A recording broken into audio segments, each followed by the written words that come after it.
I see a lot of people, they want to look better for a photo shoot, a specific event, whatever day it is.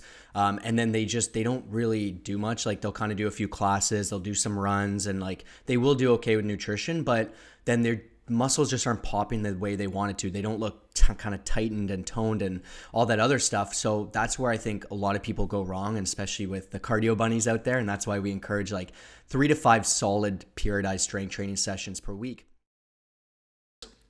If you had 8 weeks before going on an island vacation, what would you do daily regarding diet and exercise to look the best that you could possibly look in that short amount of a time? So this is a fantastic question. And honestly, we know we get asked this in different variations, right? Whether it's a wedding, an island vacation, which sounds fantastic. And sometimes it's maybe a bachelor weekend, bachelorette weekend, whatever the case is, we get this a lot. And the truth is that the main thing I want to start off by saying is that I would just fully commit. I know it's not exactly like the question here because obviously it's about diet and exercise, but I've seen it over and over again, especially for myself. I've made this mistake. I'd say probably within my years of dieting, there's been a few of them that I can remember that I didn't fully commit. And then the time goes by and it's just like, I've got to make up for it, right? You know, I've got to kind of pay for the sins of yesterday, I guess you could say. So I see this very often where some people think they have more time than they actually have. They'll let it go by. They don't really realize, because 8 weeks does sound like a good amount of time, and it kind of is depending on how you look at it.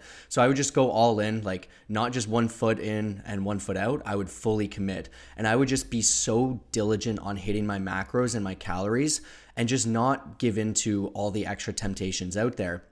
And even myself recently, I've been trying to just be a lot better with that. I don't have any special event or whatever, but I just want to get rid of this stubborn belly fat. I just want to be able to be more confident and be happy with where I'm at. So although there's a lot of things around me, I'm just like, you know what? I don't need it. I've had it a million times before. I'm good. And it's been helping me a lot, not I guess giving into that. And so if you just fully dial in with your calories, your macros, your protein, and overall just like really keep track of that accurately, you could lose over 20 pounds depending on how much you have to lose and be a completely different person. But there's going to be some people who just exercise till they're black and blue. They do tons of cardio, and that stuff will be good at helping you burn more calories. But if you just go all in on your nutrition, that'll make such a big difference. And you have to make sure that you're in a calorie deficit that's big enough to get you where you want to be, right? So if you're losing half a pound per week, that's not going to get you to where you want to be for the most part, depending on how much you have to lose. If you're in the 1 to 3 pound per week mark,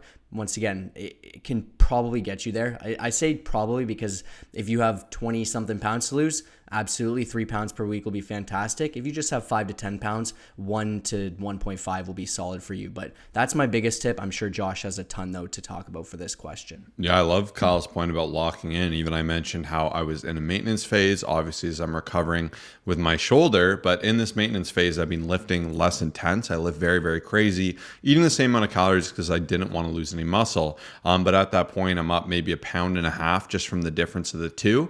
And I'm like, hey, this week I'm going to do a mini cut. And I want this mini cut, but I clearly didn't want it bad enough. And I'm not perfect. And yesterday I slipped up. We went to a restaurant I really enjoyed. It's one of my favorites. And at that restaurant, I didn't pre-log, which is something I always make a point to do at restaurants, because if you pre-log your food and your nutrition, you know exactly what you can eat like a map. You can enjoy it guilt-free. And yesterday I thought I was good and I was in my numbers, and I totaled it up and I'm like, oh shoot, I was over maybe 400 or 500 calories, which is quite substantial. And even someone who's a seasoned veteran, I still made a mistake. But the reality is I didn't want it enough to do that pre-logging.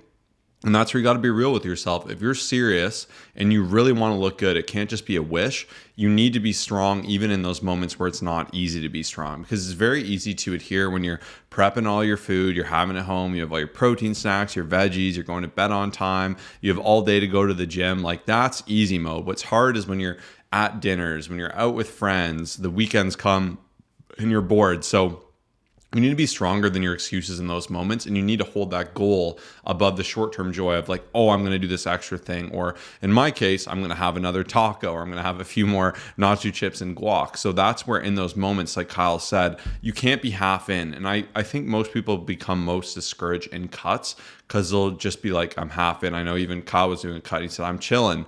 And like with cuts, what's so hard is you're either in a cut or you're not in a cut. And cutting is tough because it's putting you in like a deficit, and in a deficit a lot of the time that requires you to be a little bit hungry at the end of the day.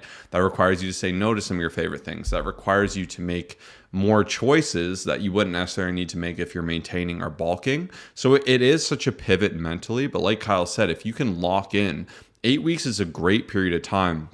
Usually I'll extend cutting phases because I know things happen. Like we'll allow for unload weeks, we'll allow for diet breaks, we'll really kind of prep in some time for potential variances like events and whatnot, because they can undo a lot of progress by being in a big surplus. So I just wanted to talk on that note because Kyle really hit that on the head. And when you eliminate those excuses, to Kyle's point, and you're aware, as we've done in the past, on how many calories you need to be eating, how to put yourself in a deficit, really learning how your macronutrients work and setting your protein, fats, and carbs in a way that is guaranteeing fat loss, it can become very linear. And the biggest thing that will take away from that is the emotional components. And like I said, by me not pre-logging, I've took myself out of that scientific approach of calculating exactly how much I need to lose and making it very linear. And then what will happen is people have a bad day like that, and they'll try and make up for it today by eating less, and then they'll be more hungry the next day, and then they'll go out and they'll have more. And it becomes this really tough cycle. And within our coaching, that's where we manage the psychology almost more than anything, because the psychology of it is so much. And then there's other factors that can support it and make it easier, like the 80-20 rule and whatnot. But case in point, nutrition is so important. This is the biggest thing, as Kyle said, especially if you want to look like beach ready, you want to look lean, you want to look good. Some other higher level tips I would give would be to actually pull out of your deficit into the last week going into the vacation. And you'd say, hey, this is counterintuitive. And sometimes I'll do this with clients a week before, some days 4 days before, but your muscles are full of water, they're full of glycogen, they're full of things that will cause them to look more swollen and big. And when you deprive that and you're in a deficit and you have less sodium, you'll actually notice less of a pump. You'll look a lot flatter and you won't look as good, and you can just look really skinny. Whereas a nice full muscle always looks better. So if you're able to pump more glycogen in by bringing up your carbs intelligently before a vacation, you're able to have a little bit more salt, you're able to start to pull out of that deficit, you'll actually notice you'll look bigger and leaner than you do if you're actually still in that cut. So this is where you can kind of play with things to look a little artificially nicer on that trip and to balance for that trip. So that's where you may want to explore only cutting for like 7.5 weeks and utilizing that tip. Training wise, you want to continue to train hard. You could push it a bit more within what's sustainable. And you're welcome to implement cardio. Cardio is another tool you can use to push yourself into a deficit, or you can take that from food. So you have a little bit of play in what you want to do. To me, I'm always hesitant, like when I program with clients for these situations, I'll focus more on the nutrition, because it's easy to say, just do 30 minutes of cardio a day, but not everyone has time or ability to do that in a busy schedule. And also it can be a little grueling if you're in the gym and you're doing that. So I don't like just throwing a ton on someone's plate. Instead, I prefer just take a little bit off of it, and obviously doing that intelligently, helping them optimize for more food with their protein, and in a way where they're not starving or struggling in any which way, but really just helping them lock in. So that was a fantastic question. Those are a few more tips from me. What else do you have, Kyle? Just absolutely essential to be strength training, because I see a lot of people, they want to look better for a photo shoot, a specific event, whatever day it is. And then they don't really do much. Like they'll kind of do a few classes, they'll do some runs, and like they will do okay with nutrition, but then their muscles just aren't popping the way they want it to. They don't look kind of tightened and toned and all that other stuff. So that's where I think a lot of people go wrong, and especially with the cardio bunnies out there. And that's why we encourage like 3 to 5 solid periodized strength training sessions per week. And with that also, you have to make sure that you can reverse engineer your goals. And that's something we do with our clients, is when we know what they have in terms of special events, we'll be able to say, hey, okay, so let's say 2 to 3 months from now, this is where we need to be. We'll maybe get some old photos of where they've been at, or just like what their numbers are that they want to hit. And we can kind of get a good estimate. And from there, we can scale things back in terms of like, okay, here's where we need to start to get you towards your end goal. A lot of times people will just be like, hey, I want to cut, but then there's not as much like information to be able to properly get you there, because we're not fully sure. And that's where having a coach obviously comes in handy. And even like one of the biggest things I think people go wrong with for stuff like this is they don't have those changes they can make like consistently. So they'll kind of just commit to, hey, using a calculator. I know we talked about this recently, and they'll be like, all right, if I do this for the next 8 weeks, I should be good. But they don't realize how much their body will change. Even your metabolism, like it'll start to work differently as you lose body fat, and your needs in terms of calorie goals and stuff will change as the cut goes on. So some people will just hit a plateau and they just won't know exactly what to do.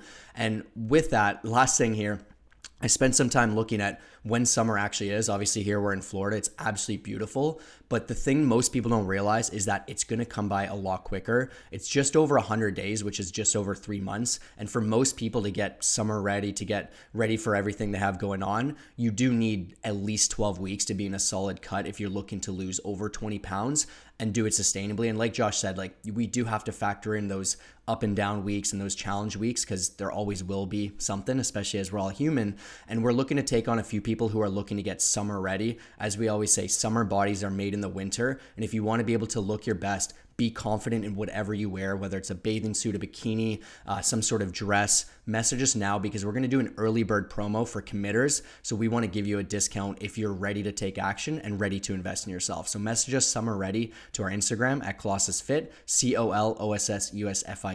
And we can't wait to help you get ready for that special event, that vacation, or whatever else you have looking forward to. Yeah, and make it real. I mean, it was funny, even when I was getting married, everyone told me they were going to get in shape for the wedding and it was motivating them, whatever. And like 9 out of 10 people, I feel like, didn't see as much change. Like I know a lot of people actually did see a lot of change. So shout out to those of you that did. But it's just easy to be like, I'm going to have abs for my vacation. Then it comes, you're like, what happened? And like, I got busy. So having accountability, having support, making it real and investing in yourself is the best way. And like we said, we do this all day, every day. So we're going to guarantee you get there. It's going to make it way more real. You'll enjoy it way more. And most importantly too, you won't just see success up to that event. We'll teach you how to transition out of it. We'll teach you how to still see success on vacation without ruining the vacation. And we like to meet our clients where they're at. We have some clients, like I like training. To me, training is my time. I enjoy it. I train on vacation. I still like to track my food because I don't like to have to do a lot of work either. I have some clients that say I don't want to be near a gym on vacation, but I'm down to walk the beach every morning. I'm going to do some activity each day or an event. I don't want to track my food. And we can work within that. And I can still give guidelines. I have some that say I'm down to track my food, but let's put me in a maintenance. So I'm not gaining crazy weight, but I don't want to be in some crazy deficit here either. So having accountability and having support with someone who knows what they're doing is so instrumental because you'll see that success and you're not just going to lose a bunch of weight, blow it all back up on a vacation, end up feeling worse than you were. So all this goes such a long way, and we'd love to support you with that. And summer is coming up. Like it's pretty crazy that we're into March now. So like it really is sneaking up on us. So maybe if you feel you got a little fluffy over the winter, this applies to you too. We'd love to help you shred out and really build an incredible physique for that. So we look forward to supporting you with that.